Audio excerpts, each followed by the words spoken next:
School sport in today's age has definitely changed. It's highly competitive, and I think it's very pressurized. I think the emphasis is on winning at this stage, and I think we've lost the fun of what sport is all about.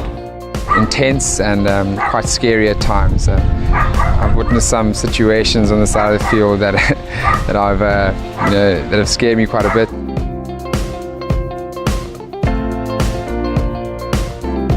I think parents who are available to their children, they are present, but they're not overly involved. I think what parents should do, and what I've done as a parent, I've just been there to support my child and I support Nick. I've been there to pick up the pieces. He knows when he's played badly. I don't have to tell him. I look for the positives out of the game, and I think parents should just give their child a hug after the sport and tell them to well played.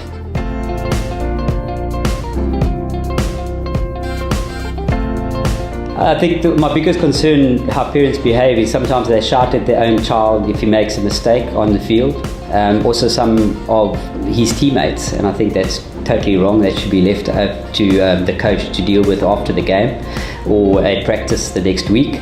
For shouting at opposition while children are playing matches, for not getting their kids to matches and practices on time, which causes a huge amount of stress for kids, for not making sure that the kids have the right kit that they need. Little things like that cause stress in young children. They don't have the right shoes or the right match vest that they're supposed to be playing in. So it can be something as small as equipment to something as big as really emotionally, quite damaging when you have a dig at another player or a parent or a coach from another school or the child's own coach who normally they have a huge amount of respect for. What happens a lot as well is that some of the parents start criticising the referee and blaming the referee for losses. And also sometimes they belittle the coach on the side of the field, and also at times when they're discussing the game with their child.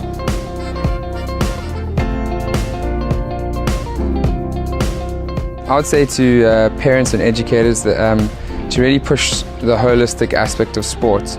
Really what it is preparing youngsters for situations that they might face later in their life. Sport can't be the kids' lives, and it really is just a helpful tool to create holistic, balanced kids. I think parents need to learn to say no. So parents need to put down boundaries where children can't, especially young children, in terms of overtraining. Coaches need to make sure that children are enjoying themselves. If they're not enjoying themselves, then the reality is 99% of them are not going to be professional athletes that they can live off a salary of playing sport. So why are they doing it? My greatest concern is that parents haven't grown up and they're trying to live their failed or successful sporting career once again through their children. And that's why, looking from a rugby point of view, we've had I believe there's been such an increase in substance abuse, because parents are pushing their kids to be bigger and faster and stronger, not necessarily the kids. My piece of advice was just enjoy the ride and be thankful that your kids are playing sport and that they are healthy enough to run around and to partake in a team sport and to learn some good life skills.